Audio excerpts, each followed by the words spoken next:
Very good morning students.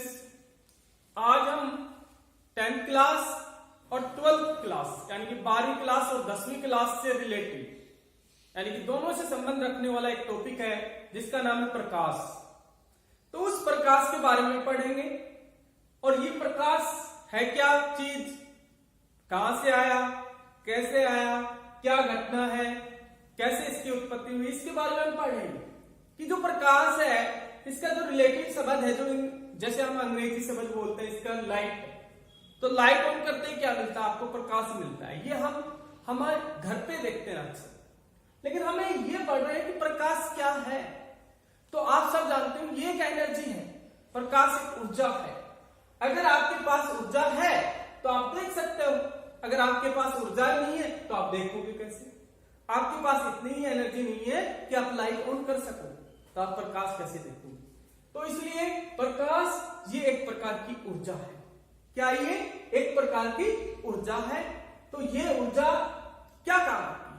ये हमें कोई भी वस्तु को यानी कि दर्शन करवाती है। इस प्रकाश के द्वारा ही हम उस वस्तु को देख सकते हैं। तो दोस्तों स्टूडेंट्स, हम प्रकाश के बारे में पढ़ रहे हैं कि प्रकाश क्या है। तो प्रकाश की डेफिनेशन लिखेंगे सर्वप्रथम। तो ये जो प्रकाश है ये क्या है? यह एक प्रकार की ऊर्जा है। यह एक प्रकार की ऊर्जा है जिसकी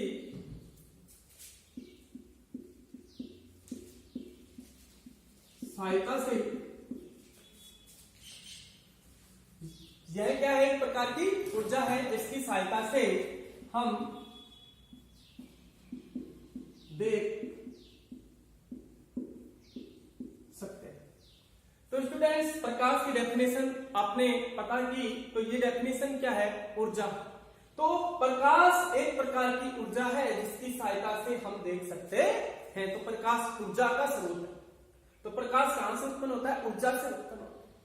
अब इसके बाद में हम ये पढ़ेंगे कि हमारे दैनिक जीवन में जो प्रकाश है वो किससे संबंध रखता है, यानी प्रकाश का संबंध किससे है।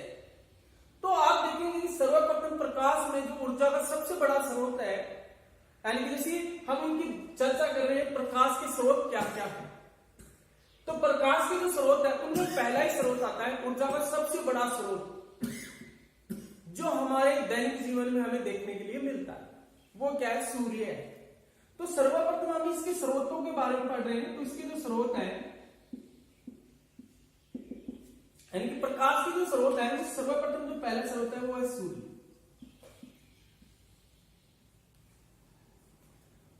दूसरा है इसका जो यानी कि जो ये सूर्य जो स्रोत है, ये कैसा स्रोत है, ये प्राकृतिक स्रोत है, ये नेचुरल है, ये आपने नहीं बनाया है, ठीक है, आप लोगों ने नहीं बना के रखा है सूर्य वहां पर, ये पहले से ही था। तो इसलिए ये क्या हो गया, प्राकृतिक स्रोत। जैसे चंद्रमा है, ये जैसे तारे हैं, ये सारे प्राकृतिक स्रोत। अब सेकंड बात ये आती है कि जैसे आपने एक नाम सुना होगा, जुगनू।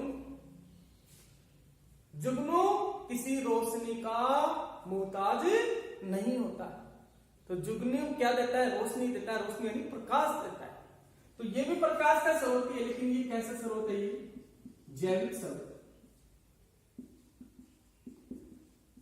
और तीसरा जो स्रोत है वो है आपका, जैसे मान लो कि आपने देखे होंगे बल्ब, ट्यूबलाइट है, जैसे कोई भी इलेक्ट्रॉनिक्स उपकरण है, जैसे टेलीविजन है, जैसे टीवी है और मोबाइल फोन है, इनमें जो लाइट आती है, जो फ्लेक्स वाली जो लाइट आती है, वो सारे किसने बनाए होंगे, मानव ने बनाए।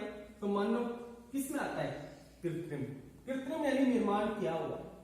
तो कृत्रिम स्रोत यानी कि स्रोत कितने प्रकार के हैं प्रकाश के, प्राकृतिक स्रोत, जैविक स्रोत और कृत्रिम स्रोत। तो प्रकाश के मुख्यतः 3 स्रोत हैं। अब हम इसके बारे में पढ़ेंगे प्रकाश की घटनाओं के बारे में कि प्रकाश की घटना क्या क्या है।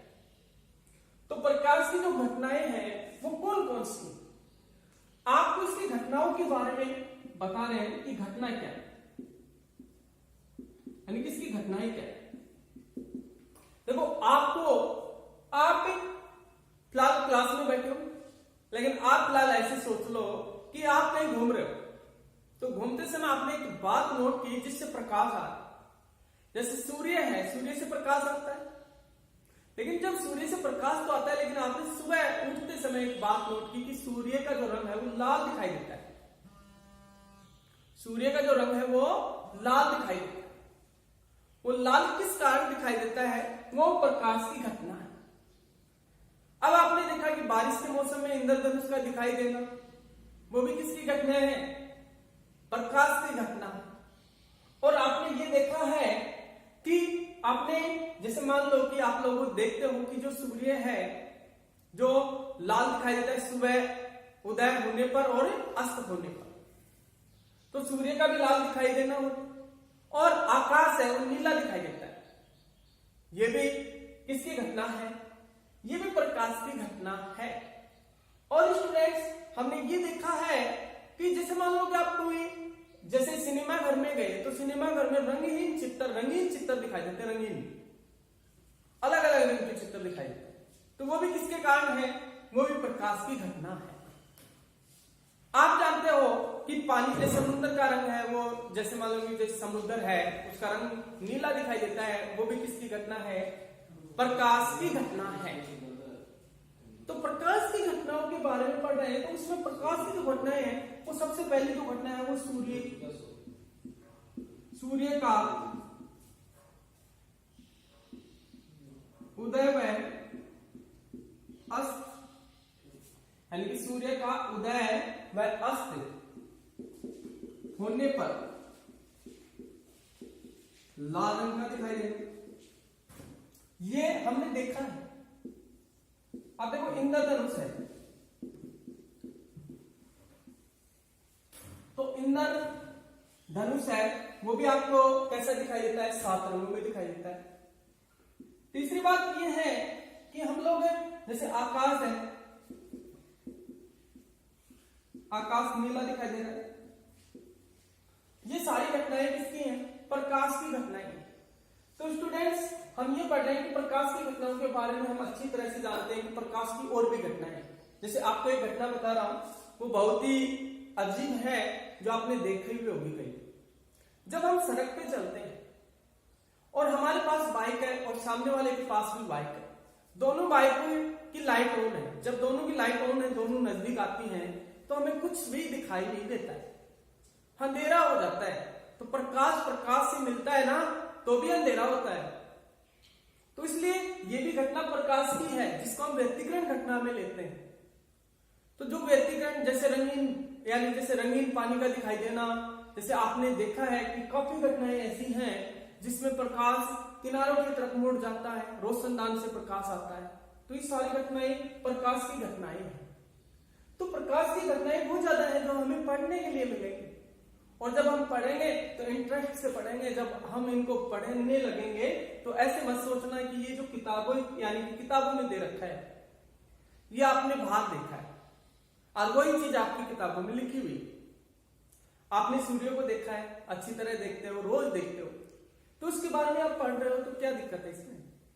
तो अब देखो नेक्स्ट इसमें जब हमने इसके प्रकाश के बारे में पढ़े, इसके स्रोत पढ़े, अब बात ये आती है कि इसके बाद में जो अपना एक दृश्य प्रकाश होता है, यानी कि दृश्य दिखा दे भगवान, तो ऐसे बोलते हैं ना दृश्य यानी दर्शन हो जाए, प्रकाश दृश्य यानी कि हमें जिस प्रकाश यानी जो प्रकाश हमें दिखाई देता है वो दृश्य प्रकाश है। अब ये दृश्य प्रकाश है क्या चीज कि यानी कि जिसमें यानी कि इसकी जो एरिया है, जो रेंज है वो निश्चित करती है, यानी कि 3800 एंगस्ट्रॉम से 7800 एंगस्ट्रॉम, ये इसकी वेवलेंथ है, यानी कि तरंग है।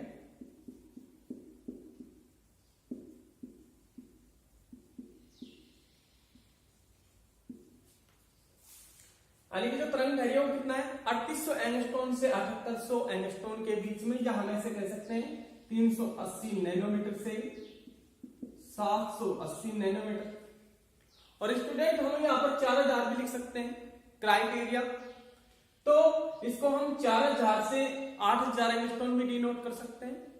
ऐसी कोई बात नहीं है, कई स्टूडेंट कहते हैं सर 7800 दे रखा है, 3800 दे रखा है, लेकिन इसका क्राइटेरिया 4000 हो जाता है। तो इसलिए हम ये ध्यान रखेंगे 3800 एंगस्ट्रॉम से 7800 एंगस्ट्रॉम और 3800 नैनोमीटर से 780 नैनोमीटर, यानी कि ये 380 नैनोमीटर है और ये 780 नैनोमीटर। तो इस तरीके से हम इसकी लिख सकते हैं। ये क्या है, इसका तरंगदैर्घ्य, यानी कि वह प्रकाश जिसका तरंगदैर्घ्य 3800 एंगस्ट्रॉम से 7800 एंगस्ट्रॉम के बीच में होता है। अब वो दृश्य प्रकाश के कितने भाग हैं, वो है 7 भाग। वो कौन कौन से हैं वो आपको हम बताएंगे। जो दृश्य भाग है, देखो आप इस तरीके से याद रख सकते हो, बे आहनी पीनाला। तो देखो VIB बेनी है पीना, यानी कि इसको इस तरीके से याद रख सकते हो आप। तो बे से बैंगनी कलर होता है, आसमानी कलर होता है, नीला कलर होता है, और है से हरा हो जाता है, पी से पीला, ना से नारंगी और लाल से लाल रंग। तो हम इनको याद कर सकते हैं। ये 7 रंग हैं जो किस प्रकाश में आते हैं, दृश्य प्रकाश में। सबसे पहले दृश्य प्रकाश के बारे में न्यूटन ने बताया था। किसने बताया था दृश्य प्रकाश के बारे में? न्यूटन ने। न्यूटन ने दृश्य प्रकाश की खोज की थी और उन्होंने बताया कि प्रकाश में 7 रंग होते हैं और वो 7 रंग ये हैं जो आप लोग याद कर सकते हैं। तो ये दृश्य प्रकाश। अब इसका तरंगदैर्घ्य यानी दृश्य प्रकाश होता क्या है, यानी कि वह प्रकाश जिसका तरंगदैर्घ्य 3800 एंगस्ट्रॉम से 7800 एंगस्ट्रॉम के बीच में होता है और कोई वस्तु हमें दिखाई देती है, तो वह वस्तु यानी वह प्रकाश क्या कहलाता है? दृश्य प्रकाश। अगर मान लो इससे कम लेंथ की कोई चीज हो तो आपको दिखाई नहीं दे रही है, धुंधली दिखाई दे रही है, तो वो दृश्य प्रकाश में नहीं आती। अब हम इसके बाद में दृश्य प्रकाश हमने पढ़ लिया। हमने सबसे पहले देखो प्रकाश के 3 स्रोत हमने पढ़े हैं। दृश्य प्रकाश हमने पढ़ लिया है। प्रकाश की चाल क्या है स्टूडेंट्स? तो आपको ये जो टॉपिक है प्रकाश की चाल, इसमें देखेंगे हम जो प्रकाश की चाल क्या है।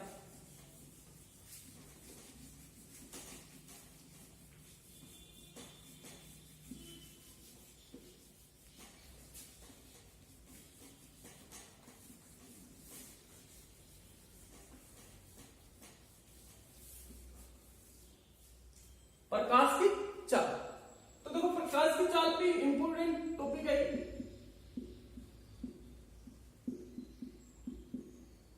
देखो प्रकाश की चाल अलग अलग होती है और ये हमेशा प्रकाश की चाल केवल एक ही शब्द पे निर्भर करती है, वो है अपवर्तनांक। यानी कि अपवर्तनांक क्या है कि किसी भी माध्यम में जो प्रकाश की चाल का निर्धारण करता है, यानी प्रकाश की चाल को गति देता है, प्रकाश की चाल को दूसरे माध्यम में भेजता है, वही क्या है? अपवर्तनांक। तो अपवर्तनांक के बारे में हम आगे पढ़ेंगे, लेकिन उससे पहले हम ये पढ़ेंगे चाल। तो ये जो प्रकाश की जो चाल है, यानी कि प्रकाश की चाल क्या है, तो यानी कि मैंने अभी बताया आपको अपवर्तनांक के बारे में। तो अपवर्तनांक से रिलेटिव है ये प्रकाश की चाल। तो ये जो माध्यम है, इनमें एक माध्यम आता है निर्वात। निर्वात है जैसे जल है,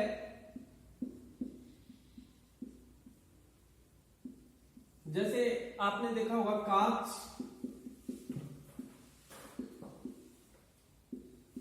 डायमंड। तो इनमें जो प्रकाश की जो चाल है वो क्या है?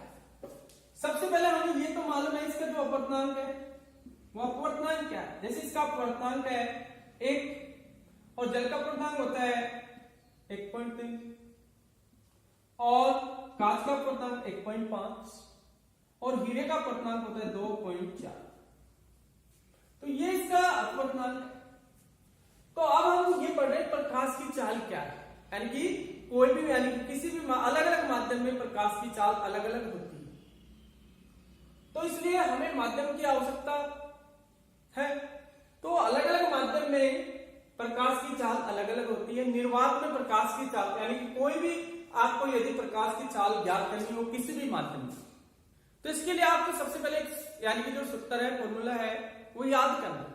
अगर नहीं भी याद होता है तो आप डायरेक्ट याद कर सकते हो कि निर्वात में प्रकाश की चाल 3 × 10⁸ मीटर प्रति सेकंड होती है, जो आपने छोटी क्लासों में पढ़ा है अक्सर। लेकिन इसके लिए आपके पास एक फॉर्मूला है, बिल्कुल सिंपल सा फॉर्मूला है, जिसके अकॉर्डिंग आप लोग याद कर सकते हो। वो क्या है कि जैसे c और ये क्या है म्यू, और यहां पर हम क्या निकाल रहे हैं, चाल।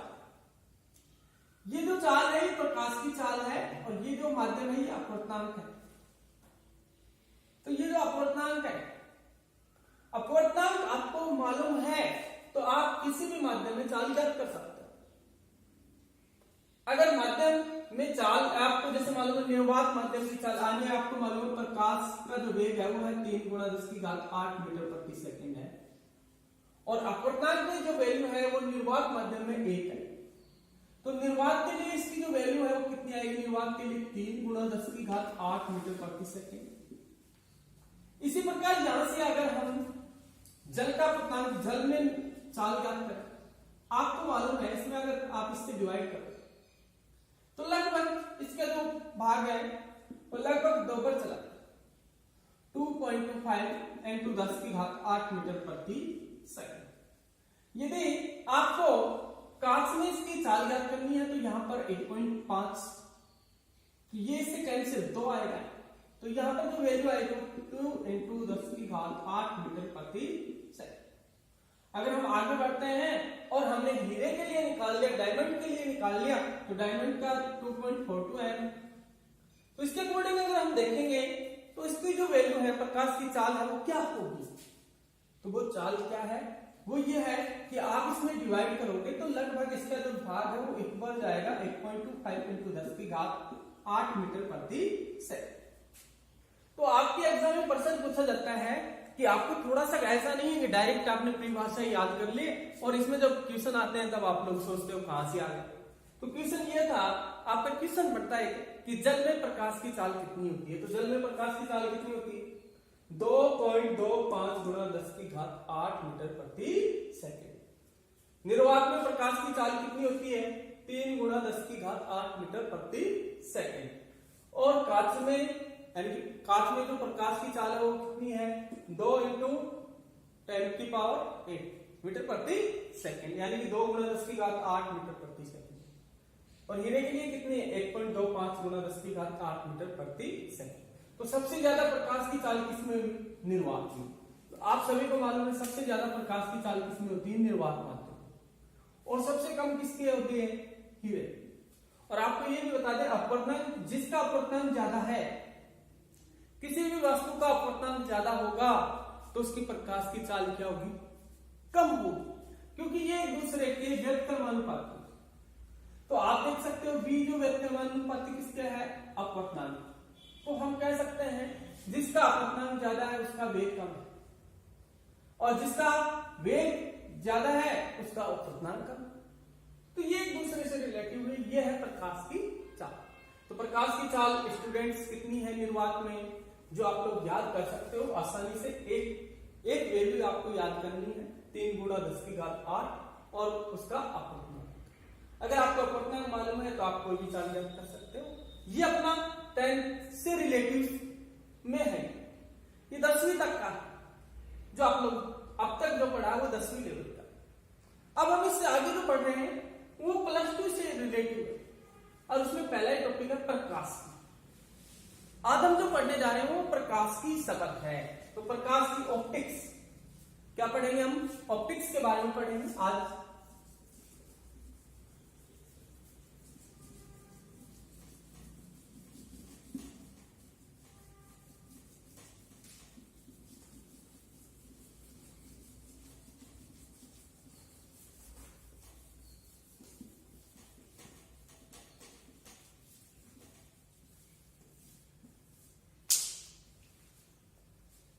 देखिए हम जो ऑप्टिक्स के बारे में पढ़ रहे हैं, तो ऑप्टिक्स अब पढ़ रहे हैं हम +2 के बारे में। तो +2 में जो टॉपिक चलता है अपना है ऑप्टिक्स। ऑप्टिक्स यानी प्रकाश की। अब देखो नाम से स्पष्ट हो रहा है प्रकाश प्लस एक, तो प्रकाश की, तो यानी कि ये किसकी शाखा है, ये भौतिक विज्ञान में जो है ये प्रकाश।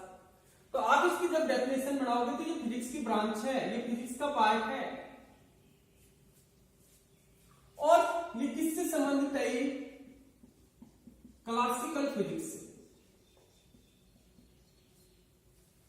तो प्रकाश की किसे कहते हैं स्टूडेंट्स, भौतिक विज्ञान की वह शाखा, भौतिक विज्ञान की वह शाखा जिसके अंतर्गत प्रकाश के बारे में अध्ययन किया जाता है, या प्रकाश और प्रकाश की घटनाओं के बारे में अध्ययन किया जाता है।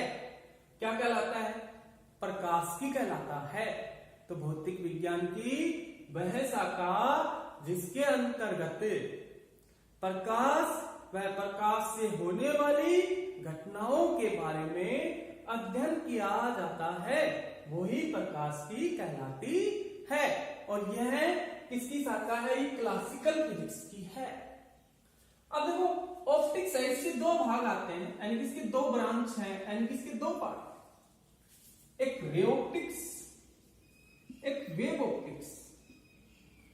अब रे ऑप्टिक्स क्या है और वेव ऑप्टिक्स क्या है, इसके बारे में हम पढ़ते हैं, यानी कि किरण प्रकाश की और तरंग प्रकाश की। तो देखो रे ऑप्टिक्स और वेव ऑप्टिक्स दोनों ही चीजें अलग अलग हैं।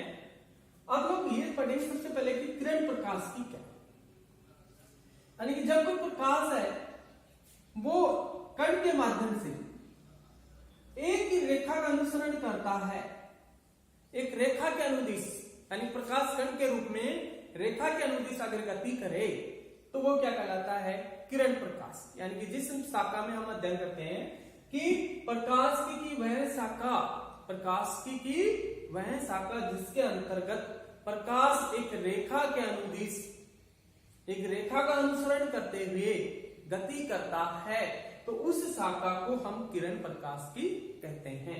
यदि प्रकाश कण के रूप में ही गति कर रहा है लेकिन आवर्त गति कर रहा है, कैसी गति कर रहा है, आवर्त गति। अगर आवर्त गति करता है प्रकाश तो उसे हम वेव ऑप्टिक्स कहते हैं, तरंग प्रकाश की कहते हैं। यानी कि वेव ऑप्टिक्स किसे कहोगे आप, यानी कि प्रकाश है वो आवर्त गति कर रहा है, प्रकाश के कण कैसे गति कर रहे हैं, आवर्त गति कर रहे हैं। तो जो आवर्त गति करेंगे तो आवर्त गति जो कहलाती है वो कहलाती है तरंग। तो आवेश यानी कि ये जो कण है, ये कण इस तरीके से गति कर रहे हैं, तो ये इस तरीके की जो कण गति करेंगे, आवर्त गति करेंगे, और ये जो देखो सरल रेखा में गति कर। एग्जाम्पल से आप समझ सकते हो, उसका जो एग्जाम्पल है वो बहुत ही सिंपल है। रोशनदान से प्रकाश कैसे आता है, ऐसे ही तो आता है, कणों के रूप में आता है। तो ये कणों के रूप में जो प्रकाश आ रहा है, रोशनदान से प्रकाश आना, ये किसकी घटना है, रे ऑप्टिक्स की घटना है। इंद्रधनुष का दिखाई देना भी किसकी घटना है, रे ऑप्टिक्स की घटना है। सूर्य का लाल दिखाई देना भी किसकी घटना है, रे ऑप्टिक्स की घटना है। और भी काफी जो घटनाएं हैं वो जो किरण प्रकाश की है। जैसे आपने एक देखा होगा कि किसी भी सिक्के का पानी में ऊपर उठा हुआ दिखाई देना, जो अपर्तनांक से निर्भर है, वो भी किस पे आधारित है, रे ऑप्टिक्स। आप जानते हो हीरे का चमकना, वो भी रे ऑप्टिक्स पे निर्भर करता है। और आप ये भी जानते हो कि कोई भी वस्तु है जो हमें चमकदार दिखाई देती है, या रंगीन रंग, जिसका रंग दिखाई देता है, या चमकदार दिखाई देती है, या टेढ़ी मेढ़ी दिखाई देती है, वो सारी किस में पढ़ हो गया, रे ऑप्टिक्स में। लेकिन ये जो वेव ऑप्टिक्स है, इसमें ये जो प्रकाश है ये किस प्रकार की गति करेगा, आवर्त गति करेगा। और आवर्त गति करेगा तो उसके बारे में आप पढ़ोगे। तो जैसे आपको ये कहां से पढ़ने के लिए मिलेगा, आप यानी जैसे व्यतिकरण का प्रभाव है, तो व्यतिकरण का प्रभाव है वो कैसे होता है, उसमें तरंग गति होती है, विवर्तन है उसमें तरंग गति होती है, ध्रुवण में तरंग गति होती है। यानी प्रकाश को दो भागों में तरंग के रूप में बांटा जा सकता है। तो ये अपनी है रे ऑप्टिक्स, ये क्या है, वेव ऑप्टिक्स, जो आपकी समझ में आ गया होगा। और आपकी जानकारी के लिए ये भी बता दें कि विद्युत क्षेत्र और चुंबकीय क्षेत्र दोनों एक दूसरे के लंबवत होते हैं, यानी जो परपेंडिकुलर होते हैं दोनों ही। तो इसलिए ध्यान रखें कि हम सबसे पहले ऑप्टिक्स की डेफिनेशन लिखेंगे, फिर रे ऑप्टिक्स की, फिर वेव ऑप्टिक्स। अब इसके बाद हम पढ़ते हैं सबसे पहले रे ऑप्टिक्स के बाद। तो रे ऑप्टिक्स हमने समझ लिया, एग्जाम्पल समझ लिया, तो इस तरीके से हम आगे पढ़ेंगे।